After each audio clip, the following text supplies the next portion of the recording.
How you doing, coaches? I'm Chris Calley from Wayne State University, wide receivers coach as well as special teams. Today we'll be going over punt protection and punt coverage. As you can see with Delta Force here, the starting slide, at Wayne State we do the fourth down Army, so every unit has its own specific designated name. So punt is Delta, we have Rangers, SEALs, Marine Corps, Leathernecks, and every unit has its own kind of identity. But to get right into it, the philosophy of our punt team will be consistent and make sure that every man is basically carrying out his assignment, doing his 1/11th. Firmly believe in making sure that guys are fully aware of what their job is and then going forward and executing just their job, not trying to cover up for someone else, make sure they're doing their 1/11th. The key points, obviously you have to stay locked in to the score, what the call is, as well as your assignment. At the end of the day, you have to have great protection first before you can get out and cover. So the protection always reigns supreme. As a key point, I always put in, don't shortcut your career. This is more of a note for guys who are maybe on that edge of traveling, where special teams will be the first chance you get to really get on the bus and be a contributor. So make sure you don't shortcut your career. Give everything you can to special teams. If that's your role, carry out your role to the best of your ability. Number 4 is communicate everything. There's a lot of different schemes out there. A lot of things work for some and don't work for others. And at the end of the day, I believe as long as we communicate, we can have great protection, a great punt unit against anything we see. Number 5, and this is in red for a very specific reason, penalties are not worth it. At the end of the day, I'd much rather have a kick go 10 yards and we field it, and that's not great. But if kick goes 10 yards and then you get a penalty on top of that, it's just hurting your own cause. So at the end of the day, penalties are not worth it, and that's the quickest way to find yourself off of our special teams units. In 2019, we averaged 36.7 yards per net punt, which was not great. And we've made some changes moving forward going into the 2020 season to kind of help out with those numbers. But I want to make sure my guys are always aware of exactly where we're at and where we're moving forward to. So our goals are very simple. No block kicks, no bad snaps, no returns for touchdowns. The average of greater than 40 yards will put us top in the GLIAC and top 10 in the NCAA. And again, no penalties, which is a primary goal for us. The quickest way to make sure you find yourself off the punt unit is to get a penalty. So moving forward, operational goals. So we all know what we want to do each and every time on the field. Total operation, 2.1 seconds. This will allow for great protection. It will also give our guys a kind of starting point to know when we can protect and then get out into coverage. Distance, we want to average about 45 to 50 yards per kick. Coverage time, 6.5 seconds. Now that's from the snap to get down to the returner. I no longer track hang time. Moving forward this day and age, we do run a shield punt. Rugby's become more of a weapon. And obviously with the rugby punt, it's more of a flatter line drive kick. So, the hang time isn't necessarily as important. More important than hang time is going to be your kick accuracy. So we break it up into zones. Zone 1 is basically going to be from the sideline to the numbers. That's zone 1 is what we're looking for. We want to be 80% accurate in zone 1. If I can pigeonhole the returner into that zone, it's easier to net my coverage and make sure that we get the ball down. Again, greater emphasis on rugby and shifting this year. Hang time is not nearly as important. Importance of field position. So this is a chart that I show a lot. We show on every special team, honestly. Basically, the importance of where the opposing team gets the ball relative to their ability to score points. At the end of the day, all 3 phases of the game need to work together, and we want to make sure that we emphasize, those 2 or 3, 4 yards can really matter. Someone getting the ball on the 50-yard line, that's 56% probability that they score moving forward. Whereas they get it at the 45, it drops back down to 45%. So again, just emphasizing every yard counts and really controlling the hidden yardage. We do talk a lot about hidden yardage in our special teams units. So into some of the rules, again, I feel like guys need to make sure they're aware of all the rules, on the units, and that's important to them. The returner must be given an unimpeded opportunity to catch the punt.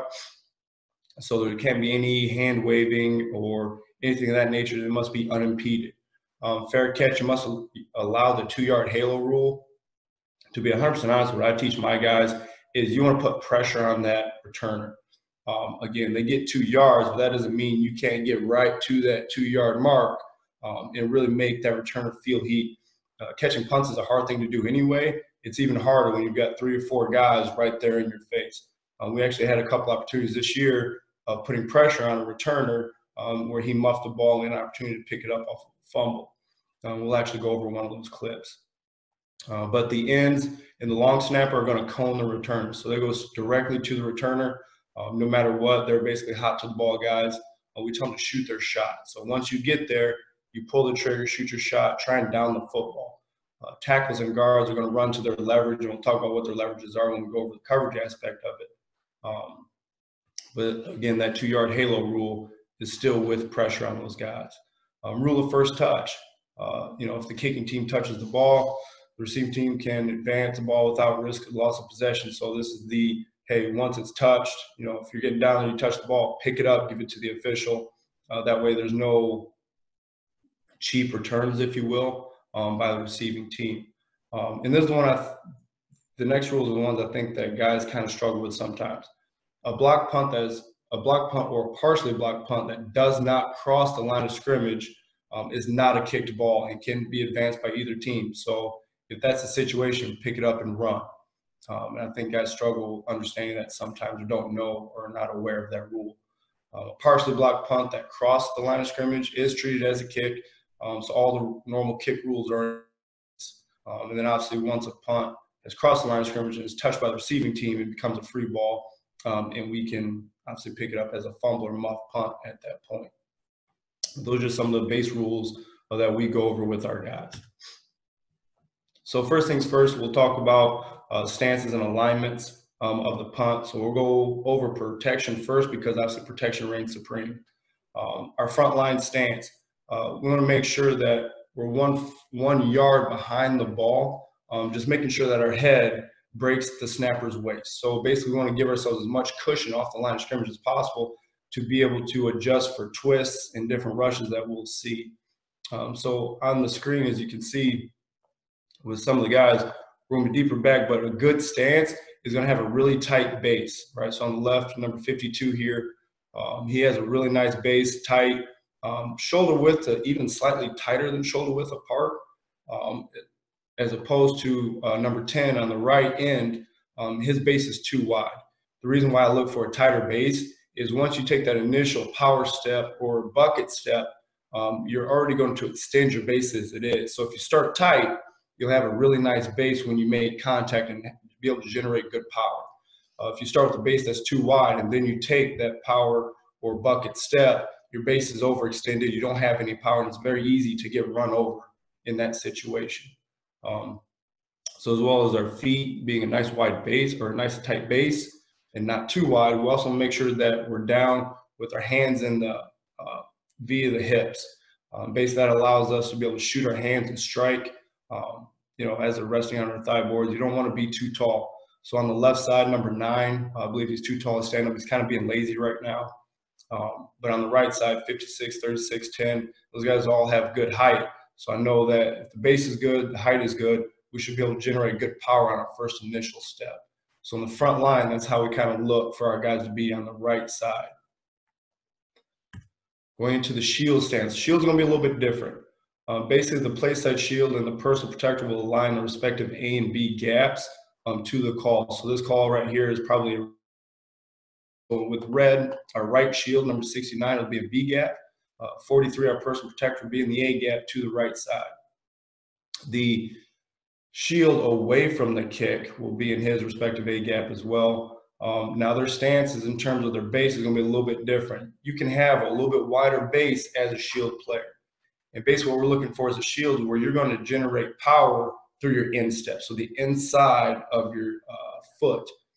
And the way to do that is to start with a little bit wider base, so when we move and shuffle to close the door, right, you're still on those insteps, it can generate power from an opposing rusher who's coming directly at you, as opposed to a square stance where now you more have to wait on the balls of your feet instead of the insteps of the foot.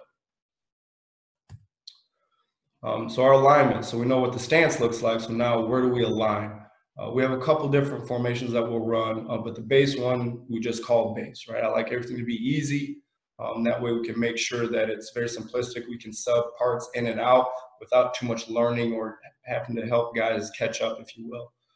Again, the front line will be 1 yard depth behind the line of scrimmage, behind the snapper. As long as the head breaks his hip, we're good to go. But everyone measures it out in arm length.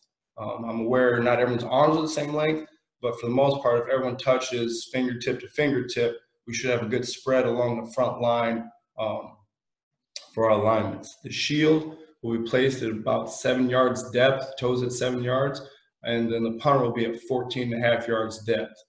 Again, this should allow us to have the 2.1 second operation time and account for everybody within the rush itself.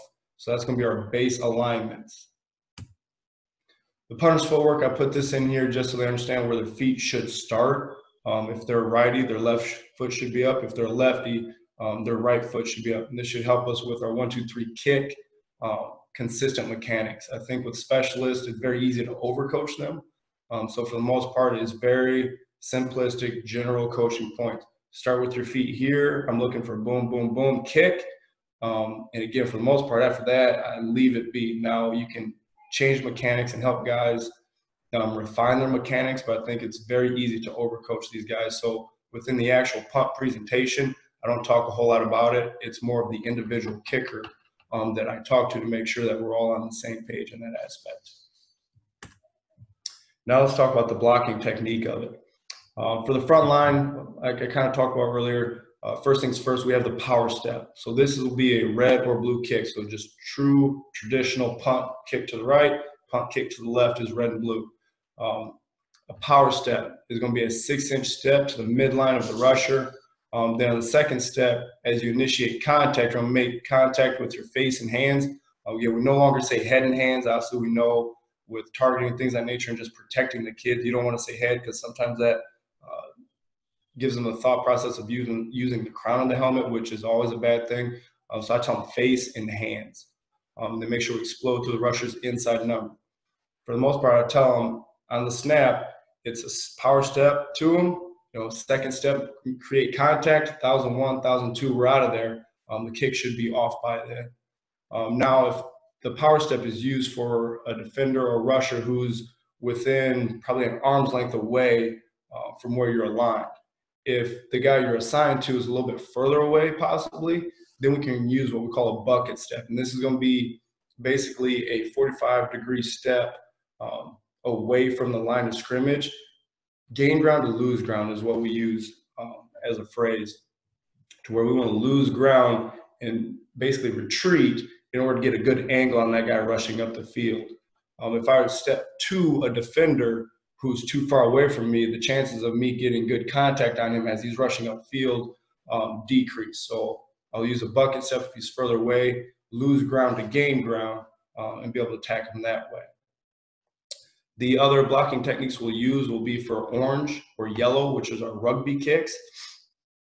And within rugby, we use a down block or rip and fit.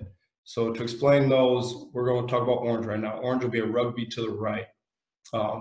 On orange, the right side of the punt unit, the right side of the shield and punt unit will use a down block technique. So basically they're responsible for taking the inside man in their gap. Again, it's just a 6-inch step to the midline of the rusher. I tell them to work to get thick on the rusher. So it's not necessarily, you have to get on them and beat them up and all that sort of stuff. Just get thick on them, make sure you create good contact, 1,001, 1,002, and again, you're out of there. While displacing them again with great face and hands contact. The left side of the punt unit will be a rip and fit technique. So this technique is just exactly what it sounds like. If it's going to orange, you're going to take your left arm and you're going to rip across your man's face. Quick pivot in the hips, fit him up quickly for again 1,001, and then you're going to release into coverage against the backside of punt protection. So in orange, right side down blocks, left side rip and fit. If you have a lefty punter and you go to rugby to the left, we use yellow. Left side will down block. The right side would be the rip and fit side. And again, we don't want to pivot. We don't want to false step. We want to make sure that we're driving off of our foot to make sure we're gaining good ground in order to protect it. The shield, they have to have heels on a cliff mentality. Basically what that means is they cannot step backwards whatsoever. Any movement or steps backwards, they take the possibility of basically getting a football up the rear end by getting driven back into the punter. So we tell them heels on the cliff mentality. You cannot give ground. And also with the shield, I think it's very easy for them to get anxious and over exert a punch or technique. So we tell them don't block until you can smell the guy's breath. So make sure, all twists have worked their way out. My man is my man. He's within close proximity. I can smell his breath. Now I can get good hands on him and strike him. They want to make sure they also get their hat to the play side to where, again, other guys are coached, other guys have technique. So you may be going against a guy who has better technique than you. As long as you make him go the wrong way, so away from the kick, you're successful in that point. And every year there's examples that I show the guys of. They may not even touch a guy, or the guy may end up beating them, but they beat him the way we want him to go, away from the kick. That's still a good block in my opinion. As long as they don't block the kick, it's a good block. We can always work on technique and how to make it better. But at the end of the day, as long as we protect it, we get the ball off, it's a good block, it's good protection. I also use pictures and different visual aids to make sure guys understand what I'm talking about. So on the right side of the screen here, power rack with power step, obviously bucket step. Down block right there, that's the Antonio Brown block with the Bengals. And obviously the rock there with the rip and fit, very ripped dude. So going next, a little bit of a deeper look, talk about the front line technique. At the end of the day, we got to make sure we disrupt their charge. Again, you can always refine things, you can always coach up blocks, but just disrupt the charge is the most important thing. Put my face under their chin. Again, not the head. We don't talk about the crown of the helmet, just the face. Tight wrists on your punch. That way you have a nice tight punch. You don't want to have your hands real wide and extended. Then make sure you have a correct aiming point on that first step. Know whether or not you're going to have a power step or bucket step. Again, we kind of talked about the definition of those. But again, if the man's close to you within proximity, have a good power step. If he's a little bit further away, I think that's where you use the bucket step. You lose ground to gain ground. And basically you want to end up going to where he's headed, not to where he is. Shield technique, check with the punter. The PP is going to check with the punter to make sure he's ready to go, he's aligned correctly. Proceed to the cadence, which we'll talk about the cadence in a little bit. On snap, you're going to slide to close the door on the inside shoulder of the play side shield. And the PP is going to be responsible for number 5 in true red and blue protection. Play side shield on snap, set to the inside via the neck. He's responsible for number 4. And basically he's also going to be responsible for disrupting the charge. The backside shield is going to, on the snap again, slide to close the door. He's going to set off the shoulder of the PP, and he's going to be responsible for number 6. I know a lot of this doesn't make sense currently, but as I go into the visual aids, I'll again kind of come back to it and we'll go over it. You'll get a chance to see what I'm talking about. The cadence. So this is up to the PP. And again, it's harder to spell in words than it is just to kind of give the example of it. But basically, when we line up, the personal protector will count to 6 on the kick side. Identify who that is by number. So how he'll look is he'll come up 1, 2, 3, 4, 5, 6. All right, number 55 is 6, 55 is 6. Point him out. After the protection identified by the PP, and he says point him out, everyone in the front line will point to who they're responsible for. At that point, he'll again check with the punter, make sure everything's good. I'll give a white set. The ball will be snapped on set. If the personal protector has to change anything in the count, so maybe guys are moving around or adjusting or they're shouldering around, he can always give an easy call and then restart the cadence to make sure we have the correct guys identified for the protection. Again, reigns supreme, so we'll always take the penalty, the delay game over a block. If it's a situation where we'd like to have a timeout, that's up to the head coach to call the timeout, but I make sure my PP is aware that at the end of the day, be confident in the protection, and if the clock runs out, the clock runs out. We're punting the ball anyway, so the 5-yard penalty a lot of times isn't that big of a deal, but a block kick is a very big deal. So the cadence, again, as we talked about, regular cadence is just, 55-6, 6, point them out. We have other cadences. Alaska, for instance, is first sound. So when we get up to the line of scrimmage, basically what happens within the call is, all right, we're going orange, Alaska, orange, Alaska. It's just first sound. So when the PP gets up there, you make sure everyone's set, and you just yell set, the ball is snapped again on set. We only run orange or rugby for Alaska because Alaska is first sound. You can't identify who you're protecting. So with rugby, it's more of a zone protection scheme. Therefore, you can do it on first sound. Red and blue are man protection schemes. You have to identify whose man is whose. So you can't use your first sound. To keep teams off kilter a little bit of make sure they're not jumping our cadence or jumping the snap count. We'll run Denver, Denver. Denver's a dummy cadence. So it sounds the same, it's just there is no snap. So within the call, it'll be base Denver red, base Denver red. So we'll get up there, we'll line up, 55-6, 55-6, point them out, white, white, set. There is no snap. At that point, all right, we'll see if there's any changes that need to be made. If we're ready to kick the ball, the PP will again go back through the cadence. 55-6, 55-6, point them out, white, white, set. The ball will be snapped on the next set. So within the count system, right? Obviously, we talk about red and blue being a man protection scheme. You have to be able to count for the PP 1 through 6. All counts start with the outside-most defender to the kick side, and then we'll work that back inside.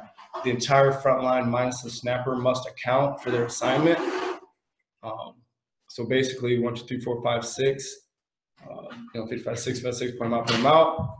If there's anyone off the ball, they'll be considered for the shield. So that'll be 4, 5, or 6. Again, I'll give you an example of that moving forward. Versus teams that stem around or sugar, I tell my guys to take your time with the cadence. This is the reason we hustle to the line. So that way we have time to count them out. If there's a change needed, we have time to do that without taking the delay game. Also, I want to make sure we give our frontline guys time to adjust their splits. I give them some leeway in adjusting their splits. Again, we've talked about protection reigning supreme. I want to make sure that our guys understand that if you need to get a little bit wider or a little bit tighter in order to get to your man, do it. Again, it may not be the fingertip to fingertip, but my guys are slightly wider. I think it'll be more advantageous to take a step out. They're allowed to do that. As long as we have great protection, I'm fine with it. Some things we have to have, right? These are just the imperative things we have to have. Keep your eyes on your assignment, whether it be rugby or true red and blue kicks, eyes on our assignment. Count and point. Again, communication is key. We talked about that. Number 3, communicate everything. If you have guys sugared around or guys are adjusting differently, maybe you have an overload you're going against, just communicate everything. That way everyone's on the same page. Guards set the alignment with the toes at the snapper's heel. Again, that'll allow for the frontline guys' heads to break the snapper's hip. In the front line, again, we talked about that, and they have to break the snapper's hip. Again, we want to give as much buffer as possible so that way we can work out twists and things of that nature at the front line without getting picked off. So red protection. Red protection, again, we kind of talked about it. So if we're going to the right, we're going to count from the outside in. Number 1, number 2, number 3 are accounted for by the end, tackle, and guard. 4, 5, and 6 are responsible, or the shield is responsible for them. So in red, the right shield has 4, the PP has 5, the left shield has 6. Then the backside guard will have 4, backside tackle 3, backside end 2. Base protection, again, that should account for everybody up front. The backside 1, this guy right here, is basically accounted for by the punter. His operation time is what accounts for that guy. Sorry about that. The backside 1 is accounted for by the punter, and that'll allow him to get the ball off without fear of that guy blocking the kick. So as an example of this, we'll go into some. All right, go ahead. All right, so we're going to give you an example of red protection here, red protection. So in red protection, the right end will be responsible for number 1. The right tackle will be responsible for number 2. The right guard is technically responsible for number 3, but he has a special situation here we're going to talk about in a second. The backside guard is going to be responsible for number 4. Backside tackle is responsible for number 3. Backside end is technically responsible for number 2. However, due to specific game plan situations, obviously this number 2 here is off the ball in a non-rush demeanor.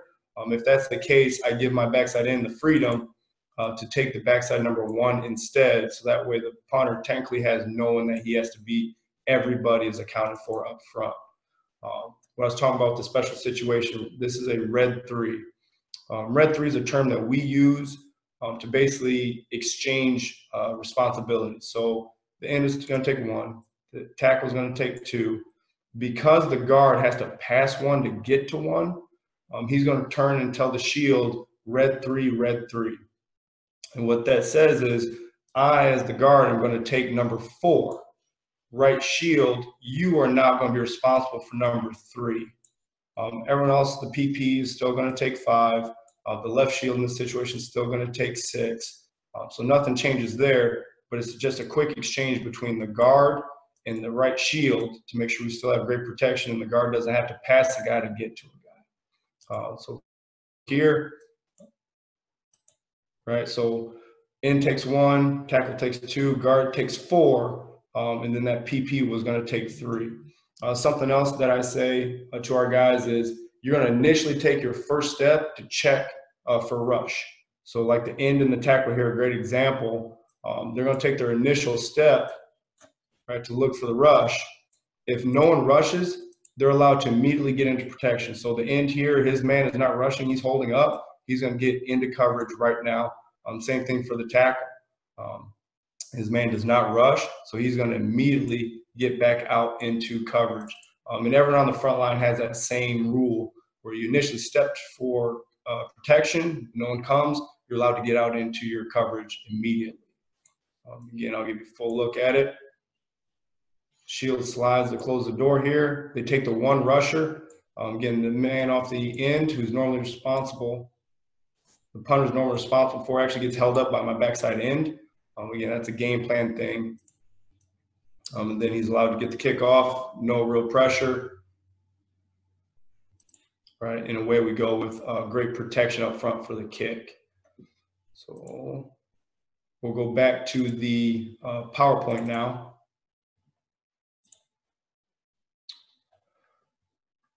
As we talk about, this will be this is a diagram of the red 3 situation, so what we just looked at. So the right end will take number 1 still, the right tackle will still take 2. Now the guard is going to take 4, and that right shield is now going to take number 3. Again, the PP left shield, nothing changes, 5 and 6. Backside guard, backside tackle, backside end are all still responsible for 2, 3, and 4. Nothing really changes there. Going into blue is the exact same thing. It's just going from the left side. Obviously, we want to kick left. Basically, if we're on the right hash, we want to kick into the right sideline. We'll run red. If we're on the left hash, we're going to kick blue, kick into the left sideline. If you're in the middle of the field, it's wherever you feel comfortable, wherever your punter is most accurate, I think is the best way to do it. But if you do want to go blue, again, nothing changed. It's very symmetrical. So the left end has number 1, left tackle 2, left guard 3. Again, shield 4, 5, and 6. Backside guard tackling in have 4, 3, and 2. Nothing really changes off of that. So we can give you a look at blue as well. Here, so we'll go into blue, which will be back here a little bit.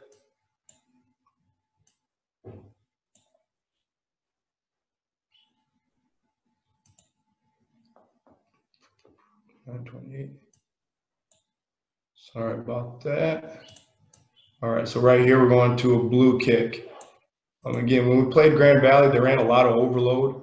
And again, no matter really what you're going against, this protection should work and everyone will be accounted for. Again, it's just communication. So in a blue situation, number 20, the left end here, he's going to take 1. Number 9 is going to take 2. Again, as we can see, 3 and 4 are both in this gap. So this is a blue 3 situation. This guard is going to turn and tell the shield blue 3. He takes number 4, and number 3 is now covered by the shield. 5 and 6 are still covered by the shield. Backside guard will have 4. Backside tackle is going to have 3. Backside end, again, is technically responsible for number 2. Again, scouting, he's not in a rush demeanor, he's off the ball. I gave these guys the leeway to take that backside number 1 instead. Again, I give my guys some leeway to do what they believe is correct, and I'm comfortable with that because we drill it a lot. We go over these situations week in and week out, day in and day out. Punt is the only special team that we do every single day in practice. So we have basically worked out the kinks to make sure everyone's on the same page. So in a blue kick here, now we're getting more of a heavy rush. So with the red, we saw that it was basically a hold up. They weren't really rushing, so guys got into coverage very quickly. Here, they're bringing more of a rush. Now, because there was a hold up, my number 20 here, the left end, he sees hold up out of his guy. He actually helps out the tackle and shoots a hand on his man to kind of help him out a little bit. That's not his responsibility. But again, I give them some leeway to protect first, and then we can get out into coverage. So that's the reason why he hits number 2 technically. But again, the tackle takes 2, guard takes 4. Right there, the tackle does a good job getting hands on his 2. The guard doesn't have great fundamentals here. I don't like his hands. He's leaning, he's lunging. But even with bad technique, he does end up holding up 4 here. And that number 3, who the left shield is responsible for, actually gets picked off by the guard going through his man. So we don't even have to worry about number 3. He actually never even gets a hand on him. And my shield, again, is going to protect. Something that I did not cover earlier is, although we're responsible for men in red and blue, the shield always protects the spot. So I don't care how far your 3 or 4, who you're responsible for is, we protect the spot first. Just understand, if we end up with 3 guys on the shield, you should be responsible for number 4. You should be responsible for number 5. You should be responsible for number 6. You know, if they twist or whatever the situation may be, you're protecting the spot. So we should still be able to pick that up without any confusion or any leakage through the protection itself. Again, here, everything's protected well. Kick is off. Again, this is very good coverage down the field. We'll cover coverage in a little bit, but just worrying about protection right now, does a really good job on their part of protecting against a heavy rush against Grand Valley. So back to the PowerPoint. So that's blue protection. Again, we can go with open left blue. You can go with open right red. Again, it doesn't really change anything. When you go open, the end is still responsible for number 1. But for the most part, we don't really worry about him. If no one goes out there with your open man, depending upon how you feel about your punter throwing the ball, obviously that guy's going to be wide open. So most teams will take someone out there with them, and it's going to be a free release for that end. He doesn't have to worry about protecting. If that one wants to rush from real wide, he's not going to make it anyway. We're getting the ball off in 2.1 seconds, ideally. So again, blue has the same responsibilities. If it's an overload, so like we just saw with blue 3 protection, now it just exchanges the guard and left shield responsibilities. Now the guard will take 4, the left shield will take 3. Moving forward, so other protections, this is where we start talking about orange protection.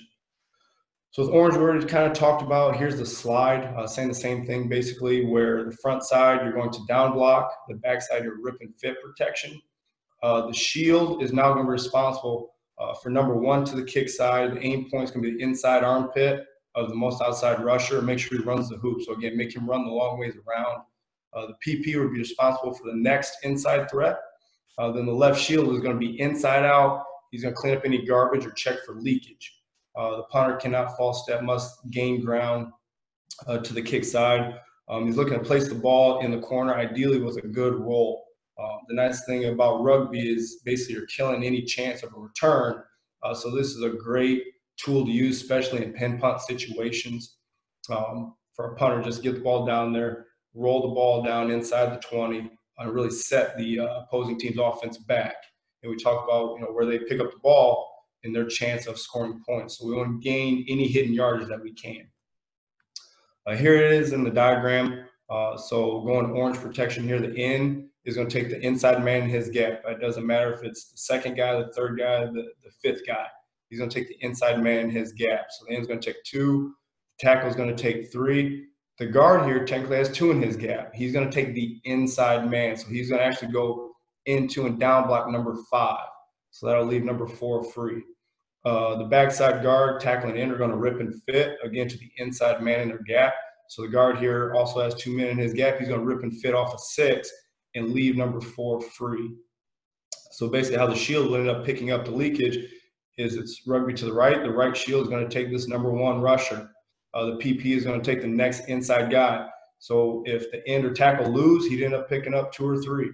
Ideally, they win and get a good block. And basically, he's going to end up working probably back to number 4 if that guy's a hard rusher.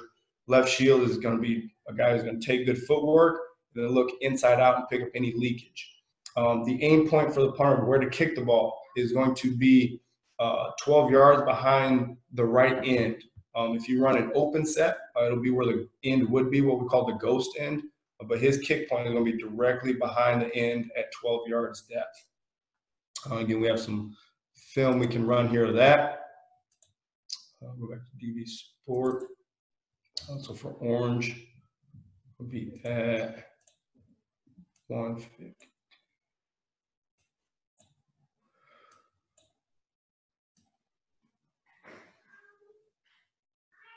So we'll get to the tight. I think tight's a little bit better film when it comes to punt. This was another situation where I talked about with rugby, and the ball's hard to catch and things of that nature. This is a great example against Grand Valley. So here we're running orange, just down block to the inside man in their gap. Across the front, the backside guy is going to rip and fit off the inside man in their gap. And then the shield is just going to take number 1, first outside threat, number 2, whoever shows, and then he's going the left shield in this situation is going to pick up any garbage. So as this kind of works out, you see it starting from the right side, they're all just down blocking, going to men. Again, it's not a hard rush situation, so once they step down to rush, no one shows, they're allowed to release immediately into coverage. The hard part about rugby, and this is something you have to be aware of if you're going to run rugby, with the down blocks and the rip and fit, it becomes a lot of garbage in here, a lot of bodies, a lot of just mangled mass humanity. It's harder to get into coverage. So I don't like running rugby all the time. If you run rugby all the time, it's easier for teams to scheme you and basically just wash everyone into one, central pile, and it's hard to get coverage in that situation. It's easier to run returns against you. So I run rugby along with red and blue to make sure I keep the other team guessing. The shield here. So obviously the right shield was looking for 1, no one shows, so he's just going to stay fit, look for anyone coming around. 2 sees no rusher, so he's looking backside, as you can see by his helmet. The number 3, who's looking for garbage, is also going to look backside. Punter's immediately going to go to get behind that backside end and get the kick off. And I think the shield does a great job here of finding the most danger. So he immediately sees 32 coming. He's going to come to pick this guy up. I think he's too far away to make a difference anyway, but make sure we pick him up. Also, my PP, Wild Bill, does a great job here of seeing the leakage of 47, picking him up as well. So good protection, good job getting the kickoff. They actually run into our punter. No call on this one, but as we talked about with putting pressure on a returner, the young man from Grand Valley here struggled to return this kick or see it in the air, ends up coming down, hitting him right in the chest. And again, this is where we can jump on the ball to recover it here. But this was a great job by our guys getting down into coverage and really setting the opposing team back. Now, unfortunately, we didn't recover the ball, but they ended up getting the ball at the 4-yard line and gave our defense a great opportunity to get the opposing team off the field. Going back into protection. Orange. With orange, you can also run more open situations. So this is like an open right orange. Again, nothing changed. We just set our end wider. And again, it's almost like a wide receiver split. He gets out there and he's got a free release to get to the ball. Again, nothing really changed except for now the shield. You're going to take number 2. Again, the first man off the end. The most dangerous threat. PP does not change. Left shield does not change. Everything remains the same there. Double open, again, another formation you can run. And again, as you get more comfortable with it, you can add formations to it. This year was my first year running punt at Wayne State. So I kept it very traditional, very base. We were basically all base for the most part. We didn't run a whole lot of open. But double open is free release out of the ones. No blocking changes up front. The guard is going to take the inside man as gap number 3. The guard is going to take number 5. So the PP would be responsible for number 4, as you see here in the diagram. Nothing really changes off of this. The last clip will show you with the open. We'll go back to DV Sport. Be further down the field.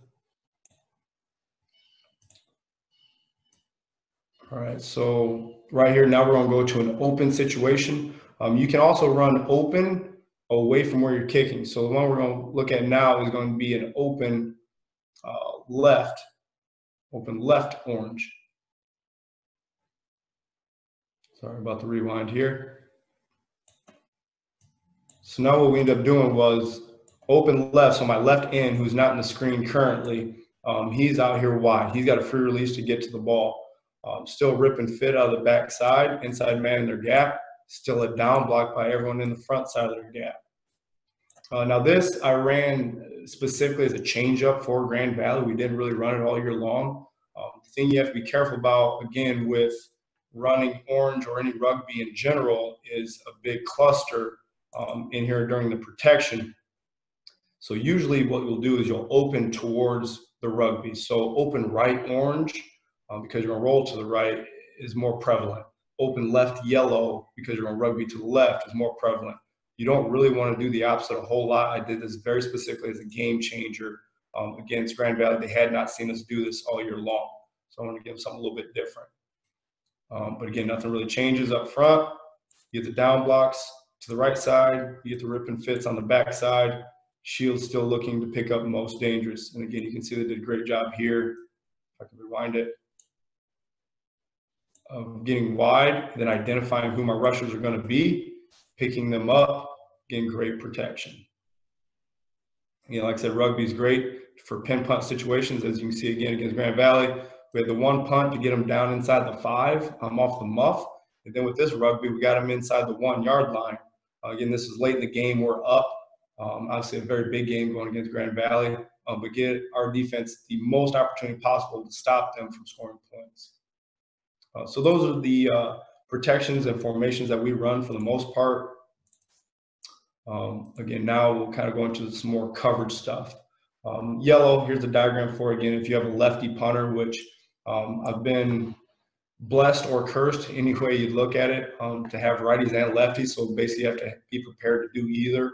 But again, it's very easy to diagram, not a whole lot of coaching points. So you can sub parts to run orange or yellow up front. It's not really that big of a deal.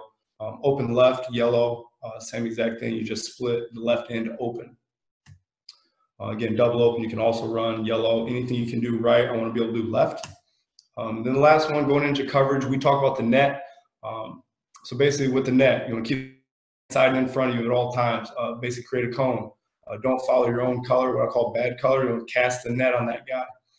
On a fair catch, you continue into the net, and this is one that was big for us 2 years ago. We had a guy who was kind of lackadaisical getting down the field. He ended up getting to the return late after he muffed the ball, and we did not return it or did not recover the fumble. You want to make sure you're still getting down to the net, even if it's a fair catch. Eyes always on the returner. If it's a pin punt situation, so at the +45, the call side end goes straight to the goal line and turns around and looks for the ball. A lot of returners will try and wave you off and run away from where the ball is. We want to make sure I'm pinning it if all possible. So I'll take that front side end and send him directly to the goal line. Know where the ball is at all times. Don't let it hit you. If it does, immediately pick it up, give it to the official. Then again, read the demeanor of the rushers, get a free release whenever you can. Again, just kind of same normal rules. Ends are hot to the ball. Work to the near hip of the returner. Guards are force players, going to be 5x5 off the returner. Tackles are contained players. They're 10x10 off the returner. Long snappers hot to the ball. The left and right shield are secondary contained, so they get 15x15 yards off the returner. Personal protector releases to the ball.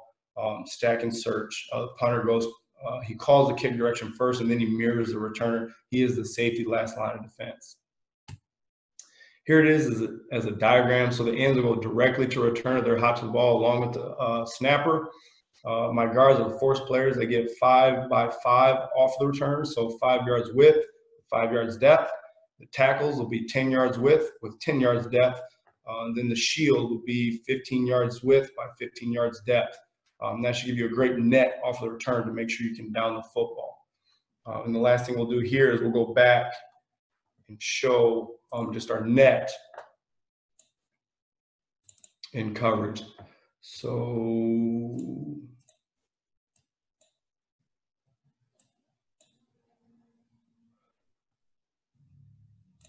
pen punt situation is a little bit tighter. Here we go. So right here, we're going to look at a red call. So this will be our red 3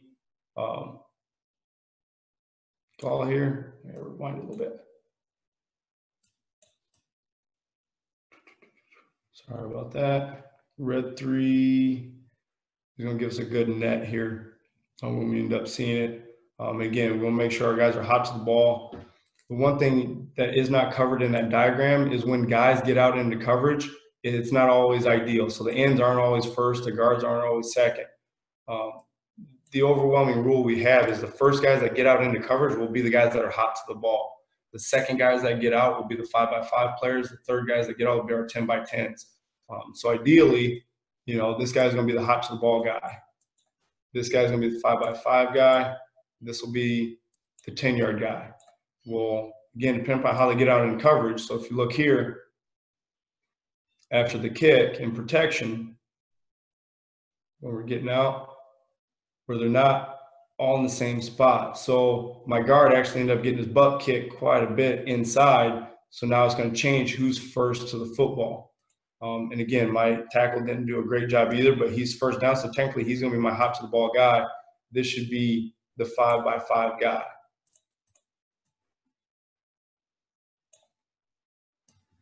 Again, the other side is even better example. My end ends up getting double teamed here, my hot to the ball guy. So he's actually the last one down. My end is getting beat up. So now the tackle is going to be the hot to the ball guy. And it's kind of hard to see when they're coming at you. I think a kick away from us will be a little bit easier to see. This will be the last one we go over. So do it here. And this is a really good look at it. So as we get out into protection, again, from the left side here, you can see the end, number 20, should be the first one down. He's not. 56, or not 56. 20 is fine. 9, actually, I'm sorry. Should be my 5 by 5 guy. He's not the second one out. He's the third one out, so my guard will take his place. And as you see him coming down the field, this is a really good net. So the long snapper, he's directly hot to the ball. The end is also getting hot to the ball. But now 85 is going to end up being 5 by 5. The tackle is going to be the 10 by 10 guy because he was the third one out. And this is just going to be a good net to get down into coverage. And the same thing on the back side. So it should be almost an arrowhead or a spear to really see the net. And again, you want to make sure that you're covering width and depth. So have guys that are hot to the ball, they're going to take their shot, and then 5 by 5s, 10 by 10s, and then your shield is going to be a 15 by 15. That's a pretty good look at it there. Again, going back to the PowerPoint. Again, that's how we kind of cast our net and the coverage, and that goes over for all kicks included, whether it be red, blue, orange, or yellow. We all cover the same way. And again, some different situations here of when to do what. Obviously, danger punt will be when we're inside, backed up in our own 5. We do some different things. That's all orange stuff. We're going to roll away from any pressure. Freeze punt to chew clock, pin punt. Again, we talk about we're going to do a lot of rugby. You can have fake punts in there. And then viper punt is an offensive punt situation. But again, those are just different variations you can do. For the most part, we run red, we run blue, we run orange, and we run yellow. But that should be a great example of punt protection. as well as punt coverage moving forward. At the end of the day, simplicity and giving guys very specific rules and going over it again and again to really make sure that they know exactly what's going on moving forward. I hope it was helpful. If there are any questions, I'm always available. You can find my contact information on the website through Wayne State Football. It's on there. I'm very open to talking ball, clinicking. If anyone wants to get a Zoom together, I'm open to that, but appreciate your time and hopefully learn something.